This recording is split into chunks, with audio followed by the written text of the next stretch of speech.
Bonjour, aujourd'hui je vais vous parler de la transformation des objets. Un de nos soucis en écriture, c'est de ménager l'engagement du lecteur et de s'assurer que son expérience soit la plus homogène possible.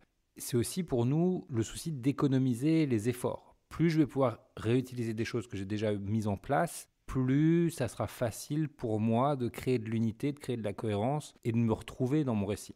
La transformation des objets, c'est exactement ça. C'est-à-dire que plutôt que d'introduire sans cesse de nouveaux objets qui sont vierges d'émotions pour le lecteur, qui sont complètement neutres, on va utiliser quelques objets clés qu'on va petit à petit, au fil de la narration, charger d'émotions, charger d'enjeux, charger de sens. Ce n'est pas des objets métaphoriques, c'est des objets qui deviennent métaphoriques parce qu'ils sont placés dans des circonstances particulières dans l'histoire. Si par exemple un personnage offre une paire de gants à un autre, alors cette paire de gants, elle est chargée de toute la relation qui relie ces deux personnages. Elle est chargée du contexte dans lequel ces gants sont offerts. Est-ce que c'est un cadeau d'anniversaire? Est-ce que c'est un cadeau comme ça spontané? Est-ce que c'est un cadeau de rupture? Est-ce que c'est un cadeau de réconciliation? Est-ce que c'est un cadeau qui marque une forme d'engagement? Quelle est la symbolique de du geste de l'offrande? Ensuite, on va pouvoir rajouter une charge métaphorique de se demander mais qu'est-ce que représente le gant? C'est enveloppant? Qu'est-ce que ça veut dire pour le personnage? Bon, ça c'est un truc qu'on peut rajouter en plus, mais pour l'instant, c'est pas de ça dont on parle. On est vraiment en train de parler de comment un objet, sa façon d'entrer dans l'histoire, lui donne un sens particulier. Et donc nous, on va s'attarder à porter attention à ce sens-là. Quand un objet est introduit dans l'histoire d'un personnage, il est chargé d'une émotion, il est chargé d'une histoire, il acquiert une histoire, et cette histoire, on va la faire progresser au fur et à mesure que l'histoire qu'on raconte, la grande histoire du livre, elle aussi progresse.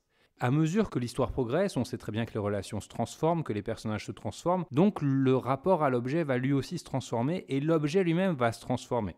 Et donc on va faire comme ça tout au long de l'histoire, on va faire réapparaître les objets dans des contextes un petit peu différents, en faisant évoluer leur forme. Par exemple, notre paire de gants, si elle est offerte au début de l'histoire et que la relation se délite, on peut montrer comment ils sont mal entretenus, comment le cuir commence à s'écorcher, comment peut-être ils sont même déchirés, comment ils sont jetés dans un coin de la pièce et oubliés. On va mettre en scène l'objet de façon à ce que l'objet devienne un symbole, une icône de ce qui se passe dans l'histoire, comme un rappel, comme une synthèse, comme un reflet de ce qui se passe dans l'histoire, parce que ça va permettre d'incarner la charge émotionnelle de ce qu'on est en train de raconter, de ce que sont en train de vivre les personnages, et ça va le faire d'une façon qui est complètement intégrée à l'univers qu'on a développé et qu'on a mis en place, puisque le lecteur aura vu l'entrée de l'objet dans la vie du personnage, il aura vu l'évolution de cet objet tout au long de l'histoire qu'on raconte, et il aura lui-même un attachement à l'objet. Alors pas un attachement émotionnel très fort comme il peut en avoir avec les personnages, mais il aura une forme de familiarité. Quand il va retrouver l'objet, il va savoir de quoi il s'agit. Et ce sera beaucoup plus efficace pour nous de faire passer des informations,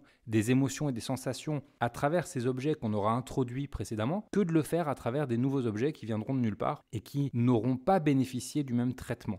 Un exemple, ça peut être donc la paire de gants, ça peut être une tasse qui est offerte par un enfant à son père ou à sa mère et qui, à un moment donné, quand peut-être l'enfant fugue ou l'enfant a un accident ou la relation avec l'enfant se distend, la tasse peut-être se casse. Et puis plus tard, les morceaux de tasse sont gardés dans un coin, ils ne sont pas jetés. Et plus tard, quand la relation est réparée, la tasse, elle aussi, va être réparée. Donc ça, c'est des exemples très grossiers, mais qui vous aident au moins à comprendre le concept. Ce qu'on veut faire aussi, c'est, donc il y a la forme que prend l'objet, mais il y a aussi la place de l'objet dans la vie du personnage et la place de l'objet dans l'intrigue. Un objet, ça peut servir à relancer une intrigue, ça peut servir à porter un conflit, ça peut servir à nourrir un rebondissement. Et si on peut utiliser les mêmes objets à plusieurs endroits dans l'histoire pour faire rebondir l'histoire autour de cet objet-là, on va permettre de faire un petit clin d'œil au lecteur qui va remarquer inconsciemment cette circularité, cette régularité du motif de l'objet, ce qui va contribuer au plaisir de sa lecture.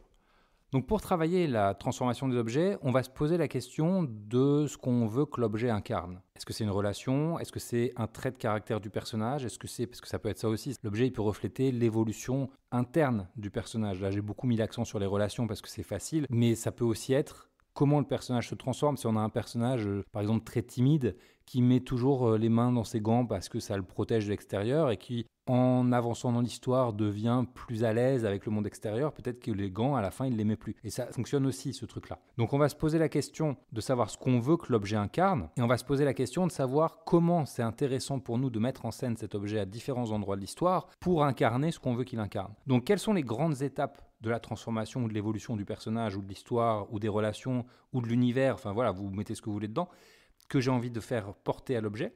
Comment est-ce que je peux les définir? Je disais timide, un peu moins timide, peut-être recroquevillé dans sa coquille, et puis plus du tout timide. Et comment est-ce que l'objet va pouvoir rentrer dans l'histoire de façon, ou être présent dans l'histoire de façon à incarner cette facette de mon univers, de mes personnages que j'ai envie de mettre en scène. Je vais me faire un petit brainstorm. Bah tiens, je pourrais mettre les gants en scène de cette façon-là ou de cette façon-ci. Peut-être qu'ils sont customisés à un moment donné. Peut-être quand il est complètement dans sa carapace, il a non seulement des gants, mais en plus il rentre les mains dans ses manches et on voit seulement dépasser l'extrémité des gants. Ou peut-être qu'il y a 2 paires de gants l'une sur l'autre. Je vais m'amuser comme ça avec l'objet, à manipuler l'objet, à le tordre un petit peu. Est-ce que quand il est à l'aise, l'objet il peut être posé symboliquement il peut être posé sur une étagère comment dire, peut-être qu'il a fait un exposé qui lui a permis de dépasser sa peur de l'extérieur, de dépasser sa timidité, et que je vais poser les gants sur la pile de documents qui ont servi à faire des recherches pour cet exposé. Comme ça va unir les deux motifs, à la fois l'exposé et à la fois les gants, pour résumer la trajectoire du personnage. Je vais penser comme ça à des manières, je vais m'amuser comme ça avec des manières de mettre en scène les objets. Et puis après, je vais réfléchir à comment je les amène. Donc une fois que je sais comment je veux qu'il apparaisse dans l'histoire, je vais me demander comment je l'introduis. Je l'introduis comme un personnage, c'est-à-dire que il faut que mon lecteur fasse connaissance avec l'objet. Pour qu'il se rende compte que cet objet est important, il va falloir que je mette en valeur l'apparition de cet objet dans l'histoire.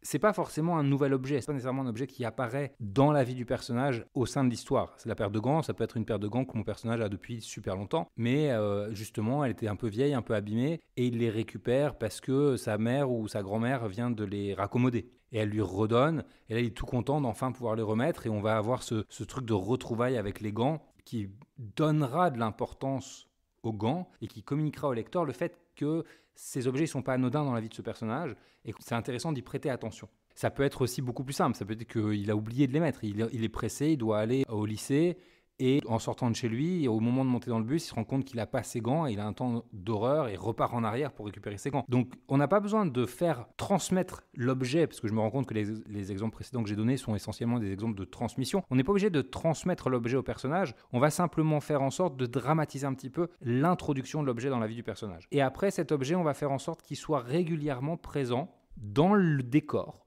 pas forcément dans l'intrigue, à part au moment clé dont j'ai parlé tout à l'heure, de façon à nourrir la familiarité que le lecteur a avec l'objet.